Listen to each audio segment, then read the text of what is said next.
কুমিল্লার নাঙ্গলকোট উপজেলার আদ্রা দক্ষিণ ইউনিয়নের চাটিতলা গ্রামের হাজী তাজুল ইসলামের ছেলে বেলায়েত হোসেন ও মোহাম্মদ ওমর ফারুকের বিরুদ্ধে জায়গা নিয়ে মিথ্যা অপপ্রচার চালাচ্ছেন একই গ্রামের আব্দুস জব্বারের স্ত্রী সকিনা খাতুন, আমিনুলের স্ত্রী ওজিফা বেগম গংরা।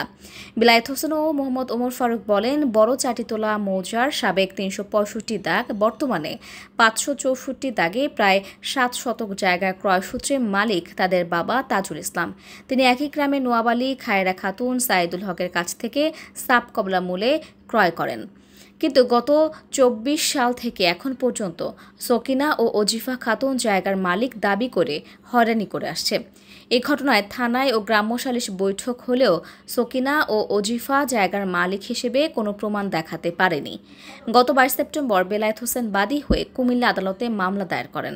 এতে ক্ষিপ্ত হয়ে সকিনা ও ওজিফা খাতুন গংরা বেলায়েত হোসেন ও তার ভাই মোহাম্মদ ওমর ফারুকের বিরুদ্ধে তাদেরকে সামাজিক ও রাজনৈতিকভাবে হেয় প্রতিপন্ন করতে সামাজিক যোগাযোগ মাধ্যমে অপপ্রচার করে যাচ্ছে। অপপ্রচারের তীব্র নিন্দা ও প্রতিবাদ জানান তারা।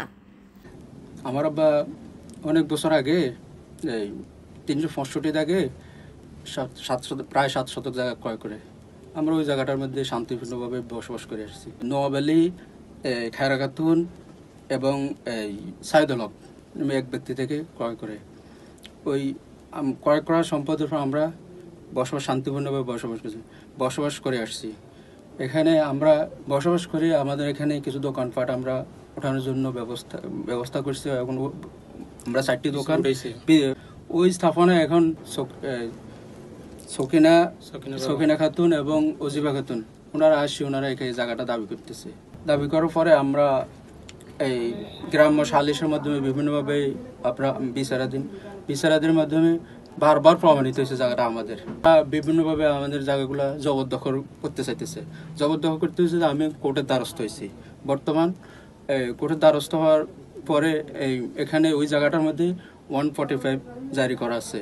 ওই জায়গাটার মধ্যে 145 জারি করার পরে ওনারা আমাদের এখন এই সোশ্যাল মিডিয়ার মধ্যে বিভিন্নভাবে অপপ্রচার চালাইতেছে আমাদের বিরুদ্ধে। সোশ্যাল মিডিয়ার মধ্যে মিথ্যা গুজব আমাদের যেটা আমাদের সামাজিকভাবে এবং রাজনৈতিকভাবে আমাদের হেয় প্রতিনিধিত্ব করতেছে।